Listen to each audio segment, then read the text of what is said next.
Eu já tinha dito aqui para vocês que esse cenário conjuntural da política brasileira nesse momento, ele é altamente movediço. E quase tudo isso se deve a duas circunstâncias básicas que vocês conhecem tanto quanto eu conheço. Primeiro, aos acontecimentos insondáveis, incontroláveis e inesperados da Lava Jato, tanto no âmbito do juiz singular, no caso o juiz federal Sérgio Moro, quanto no âmbito do próprio Supremo Tribunal Federal. No âmbito do juiz Sérgio Moro, as novidades não devem ser muito grandes, porque praticamente todos os empresários, grandes empreiteiros, já foram colocados na cadeia, já assinaram os seus termos de delação premiada, e os políticos que podiam ser presos, que não têm foro privilegiado, já foram presos também, lá na Justiça Federal do Paraná. Então, por ali não devem ocorrer grandes novidades, embora duas, pelo menos, ainda vão acontecer. E as duas de dimensões catastróficas, né? A primeira delas é a liberação das delações premiadas do Marcelo Odebrecht e do Léo Pinheiro. Embora isso tudo já não esteja nem mais no âmbito do juiz Sérgio Moro. O Marcelo está preso ainda lá, mas essa delação premiada dele foi acertada no âmbito da Procuradoria-Geral da República, que envolve denúncias, como vocês já viram em primeira mão aí na Veja, na Isto É, desse final de semana, contra um monte de gente que tem foro privilegiado, né? E a segunda circunstância, que deve acontecer ainda no Paraná, pelo menos no momento em que o ministro Teori Zavascki devolver aquele processo do Lula lá para o Sérgio Moro vai mandar prender o Lula, né? E provavelmente vai prender pelo menos 2 dos seus filhos, né? Se não prender a sua mulher também. Alguém pode dizer assim, que esteja me vendo agora, mas o Políbio está vendo fantasmas. Não estou vendo fantasmas, não. É isso mesmo que vai acontecer. Então, primeiro nós temos ali no Paraná. Então, no Paraná, eu insisto, não devem acontecer grandes surpresas, né? A única talvez seja essa prisão do Lula. Mas as coisas estão se esgotando por aí. Essas grandes surpresas estão se esgotando por ali. Agora, no âmbito do Supremo Tribunal Federal, aí sim, aí é que a coisa agora está sendo jogada. E é briga de cachorro grande, é jogo para ninguém botar defeito, né? Vocês viram que esses pedidos de prisão preventiva do presidente do Senado Federal, Renan Calheiros, do presidente da Câmara, Eduardo Cunha, do ex-presidente da República, Zé Sarney, do senador Romero Jucá, isso aí é notícia aqui em qualquer lugar do mundo. Vocês imaginem, nos Estados Unidos, a Procuradoria-Geral da República pedir simultaneamente a prisão do presidente do Senado americano, do presidente da Câmara dos Estados Unidos, do ex-presidente Bush, digamos, por exemplo, e também o do Clinton, né? E também de um senador, um líder lá do Senado americano. Qualquer lugar do mundo isso aí seria de estremecer. De estremecer quem? De estremecer os políticos, de um modo geral, né? Essa nomenclatura política toda de todos os partidos. Não é por outra razão que lá no Senado os senadores do PT, do PSDB, do PP, do PMDB, de todos os partidos, ficaram assim cheios de dedos para tratar da questão do senador Renan Calheiros. Todo mundo cheio de dedo. Mas espera aí, vamos ver. Mas claro, todos eles estão na linha de tiro.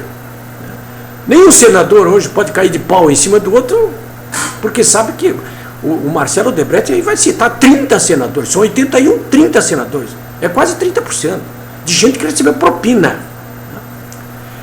Pois bem, então esse é o cenário diante do qual nós estamos aqui. Então, mas é preciso que você separe bem as coisas, né? Eu já falei para vocês aqui várias vezes. Nós estamos num governo de transição, na minha avaliação ele está indo muito bem. Tem aquelas coisinhas, aquelas intrigas, mas acho que no geral ele está indo bem. Ele recuperou o domínio do cenário econômico, do ponto de vista da economia. Inclusive o presidente Temer, nessa quarta-feira, recebeu 200 dos maiores empresários do Brasil e fez um discurso ali muito consequente, né? Até disse uma coisa que eu gosto, que ele disse, olha, esse negócio de ideologia já era, o que interessa são resultados. Aqui no Brasil, aparentemente, é isso mesmo, né?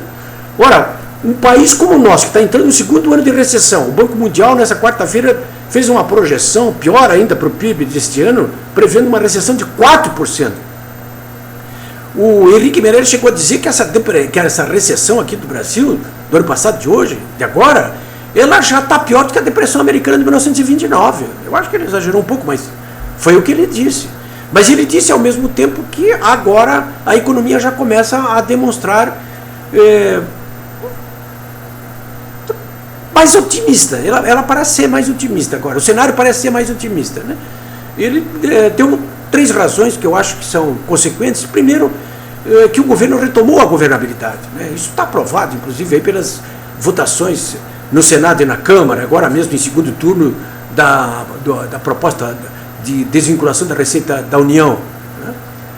Então retomou a governabilidade, isso é justo. Segundo, que o ajuste fiscal está sendo tomado agora seriamente, não é mais aquela história de a Dilma ficar levando o Levi lá para o Ministério da Fazenda e o PT marchando contra. Não, agora o governo ele demonstra unidade com a sua base no Congresso e está aprovando medidas de ajuste fiscal fortes, e outras virão ainda aí pela frente, já se sabe até quais são.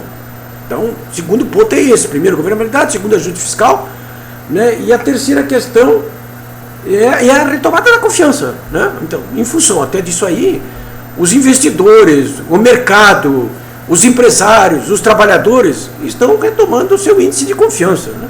E essas são as coisas básicas. É o que é necessário para que a economia possa estabilizar a queda que ela vinha registrando aí e retomar. E o Meirelles disse que nos próximos trimestres já vamos ter. Próximos trimestres significa que até antes do final do ano nós vamos ter algumas novidades melhores aí. Bom, senhores, a respeito da situação política ainda, né? Essa sim está um pouco, eu acho que está um pouco bem mais turbulenta, né? E não é apenas em função desse pedido de prisão encaminhado do Supremo Tribunal Federal pelo Procurador-Geral da República, né? Eu vou dar aqui minha opinião para vocês. Eu acho que o Supremo Tribunal Federal não vai homologar essas prisões desses 4 senadores. Não porque eles sejam tão poderosos assim, porque realmente, se vocês forem examinar a Constituição Federal, vocês vão perceber ali que há um único caso em que um parlamentar pode ser preso. É quando ele for preso em flagrante delito, tipificado ali, né? E crime tipificado ali, e além em flagrante, né? E além disso, por crime inafiançável, né? Que também tipificado na legislação penal, né? Então, não é o caso de nenhum dos 4, né? Como não foi o caso do Delcídio Amaral também, né? Como não é o caso do afastamento do Eduardo Cunha. O Supremo Tribunal Federal, a Justiça, não podia ter afastado, exagerou na interpretação da Constituição Federal. A mesma coisa com o Eduardo Cunha, né? A quem cabe, portanto, tomar alguma posição em relação a esses senadores e deputados, a um parlamentar, né? A Câmara, ao Senado, os seus membros. Mas você veja, no caso do Cunha, agora mesmo, a Câmara dos Deputados não está afastando ele nem pela Comissão de Ética. Bom, o que vai se fazer? Não vai. É assim, as instituições democráticas funcionam dessa maneira. De modo que, o que a gente não pode aprovar contra o inimigo, ou seja, você não pode aplaudir, quando o inimigo teu ele é penalizado através do descumprimento da lei, né? Por quê? Porque amanhã você pode ser atingido também da mesma forma. Ele pode estar sendo atingido agora com o descumprimento da lei, até numa boa, porque ele devia ser mesmo. Mas e você, como é que fica? Quando a coisa pender para o teu lado, quando você inclusive não tiver culpa nenhuma em cartório, ou cumpra essa lei, ou então se volta ao período da selva, né? O que nós todos temos que fazer como cidadãos, eu estou fazendo aqui, é usar todos os meios de que nós dispomos como eleitores, como cidadãos, para que todos esses canalhas sejam realmente denunciados e acabem pagando pelos seus crimes, né? Por pressão, inclusive, dentro do Senado e da Câmara, para que eles sejam expurgados. Mas isso dificilmente acontece, porque eles são corporativos, é um corporativismo demais ali. aquilo que acontece nos parlamentos, né? Mas daqui a pouco nós temos eleição, então nós temos que marcar toda essa gente na paleta aí e fazer com que eles paguem caro pelo que eles estão fazendo, né? Por último, queria comentar aqui rapidamente a pesquisa da CNT, Confederação Nacional dos Transportes, MDA, a respeito de intenções de votos e a respeito também do índice de aprovação do atual governo Temer, né? Ele está apenas 2 semanas no cargo, né? Então, a pesquisa da CNT demonstra que ele está com um índice de aprovação de 11,3%. E a Dilma estava com 11,4%, praticamente ruim. Os dois, o mesmo nível, 11,4%. Só que tem um detalhe que para mim me parece assim, dois, né, que são fundamentais, que são os seguintes. Primeiro, 30% de todas as pessoas que responderam à pesquisa não quiseram dizer nada, ou não opinaram sobre essa questão de aprovação ou não do governo Temer. E no caso da Dilma, todos opinaram. Então, no caso dele, 30%, né? Que é um terço, né, de todos. Por que razão? Porque eles não conhecem direito o governo Temer. Está 2 semanas. Eles nem sabem direito quem é o Temer.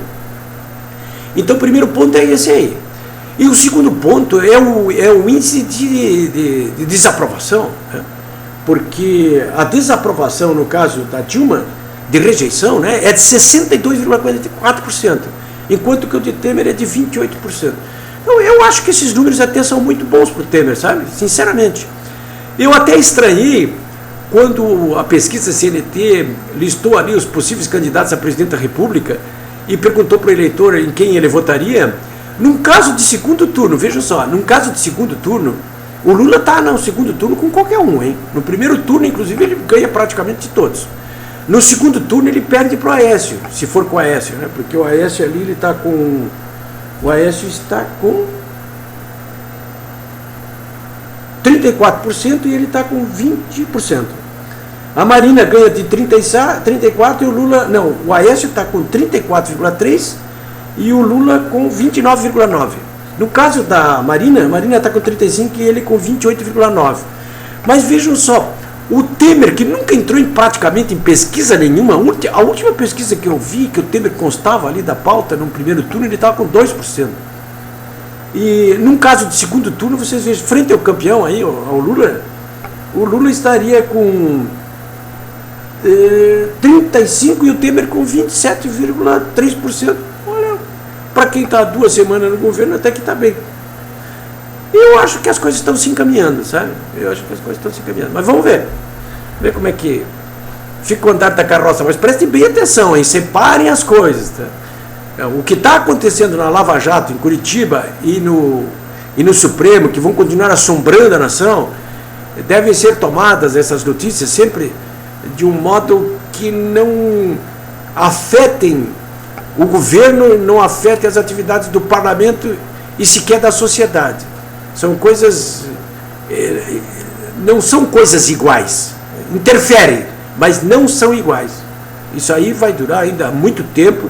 E apesar disso, o governo deve continuar andando, o parlamento deve continuar andando, e nós, sociedade brasileira, devemos continuar andando, apoiando a Lava Jato, apoiando o expurgo desses patifes e aqui, ó, soprando na nuca dos deputados, senadores do governo para que façam as coisas bem feitas. Eu volto. Tá frio, hein?